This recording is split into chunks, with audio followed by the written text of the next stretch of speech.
Hey everybody, in this video I'll show you the procedure on how can you transfer WhatsApp from Android to new iPhone 15.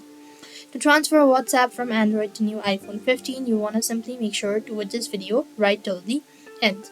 So what you have to do is in order to do it, so open the Google Play Store on your Android and App Store on your iPhone. Download and launch the iCare phone transfer app on both the devices. Once done, on your Android phone, select transfer WhatsApp data and choose Android iOS and then set up send to start process. As you do it so, follow the steps to link your Android device and Apple device. Once connected, select the WhatsApp data that you want to transfer and click next button.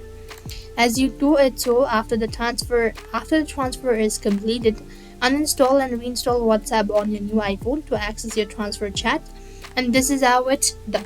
So I hope the video was helpful. Make sure to like, share and subscribe to our channel. Thank you for watching. See you in the next video.